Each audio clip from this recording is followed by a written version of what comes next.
Majoration à 10, 25 ou même 50%, plafond, décompte. Sais-tu comment réellement sont rémunérées les heures complémentaires et les heures supplémentaires? D'ailleurs, qu'est-ce qu'une heure complémentaire et qu'est-ce qu'une heure supplémentaire? Dans cette vidéo, je vais t'expliquer tout ça et te partager mes conseils pour mieux gérer ces heures, car une erreur peut vite te coûter très cher. Allez, c'est parti, je te donne les clés.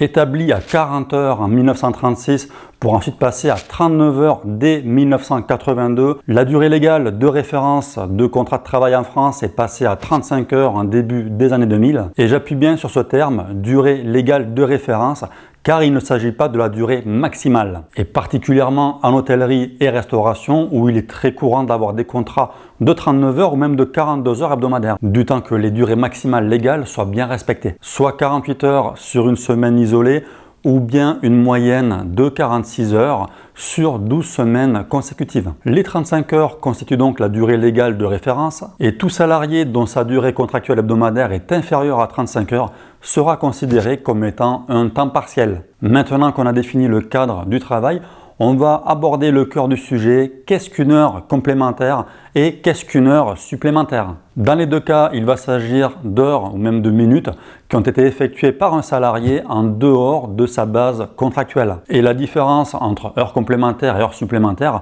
va tout simplement dépendre du contrat du salarié. Car on va parler d'heures complémentaires pour un contrat de travail à temps partiel, donc un salarié à temps partiel, et on parlera d'heures supplémentaires pour un temps complet, donc 35 heures ou plus. Et cette nuance entre heures complémentaires et heures supplémentaires est super importante parce que, comme on va le voir plus tard, elle influe sur la rémunération et surtout, elle doit apparaître sur le bulletin de salaire. Donc, comme on l'a vu, il existe des contrats de travail temps partiel, donc moins de 35 heures ou temps complet, 35 heures ou plus. Et il peut arriver que la durée contractuelle soit dépassée par un salarié à cause d'une hausse d'activité ou d'un impondérable. Et en tant qu'employeur, tu vas devoir en principe donner un délai de prévenance suffisant à ton salarié. Et dans ce cas-là, pour un salarié à temps partiel, il ne pourra pas effectuer plus d'un tiers de sa durée contractuelle hebdomadaire. Par exemple, un salarié temps partiel de 24 heures semaine ne pourra pas effectuer plus de 32 heures sur une semaine. Quant au temps complet, on veillera tout simplement à rester dans le cadre légal maximal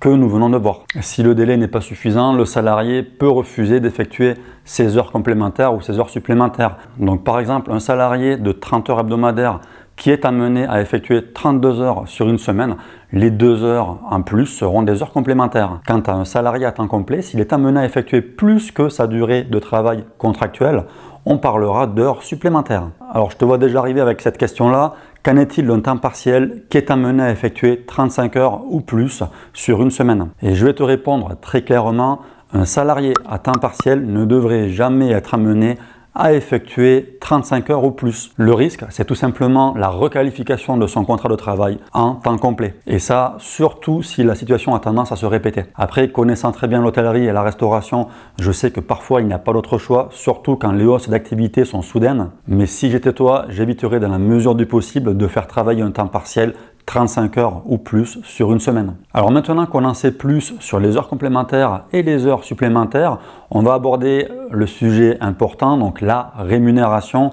Et là, accroche-toi, il va falloir sortir un petit peu ta calculette. On va commencer par les temps partiels. On a vu la règle des 1 tiers pour le nombre d'heures complémentaires maximales. Et on va également rester sur des fractions parce que tu vas voir que pour la rémunération, il est aussi question de palier. Si les heures complémentaires représentent jusqu'à 1/10 de dépassement, on appliquera une majoration du taux horaire de 10%. Et au-delà de ce 1/10, la majoration passera à 25% pour les heures restantes. Par exemple, un salarié ayant un contrat hebdomadaire de 30 heures avec une rémunération brute de 13 € de l'heure, s'il effectue 34 heures sur une semaine, il aura droit à 4 heures complémentaires. Et pour savoir comment elles seront majorées, on va tout simplement appliquer le palier des 1/10 et dans notre cas, le palier se déclenchera après la 33e heure. Donc dans notre cas, 3 heures complémentaires seront majorées à 10%, soit 14,30 € de l'heure et la dernière heure restante sera quant à elle majorée à 25%, soit 16,25 €. Maintenant, on va voir comment rémunérer les heures supplémentaires qui, je le rappelle, sont exclusivement réservées au temps complet. Et là, contrairement aux heures complémentaires des temps partiels, il ne va plus s'agir de paliers, de fractions, mais de paliers prédéfinis. Alors les heures de la 36e à la 39e heure seront majorées à 10%. On passera ensuite à 20% de la 40e heure à la 43e heure pour terminer avec 50% de majoration à partir de la 44e heure. On va prendre un exemple concret avec un salarié à temps complet qui a un contrat de 35 heures hebdomadaires avec un taux horaire de 13 € brut et qui est amené à effectuer 45 heures sur une semaine. Les 35 premières heures, bien entendu, seront rémunérées au taux normal. Ensuite, de la 36e heure à la 39e heure, on appliquera le premier palier, donc elles seront réglées à 14,30 € de l'heure, pour ensuite passer à 15,60 € de l'heure jusqu'à la 43e heure. Et puis les dernières heures effectuées, donc de la 44e heure à la 45e heure, seront quant à elles rémunérées 19,50 € chacune. Et attention, que ce soit pour les heures complémentaires ou les heures supplémentaires, si celles-ci sont effectuées le 1er mai, eh bien, vont bénéficier du régime particulier du 1er mai. Et je ne rentrerai pas dans les détails sur cette vidéo car j'ai déjà une vidéo à ce sujet spécifique, donc les jours fériés.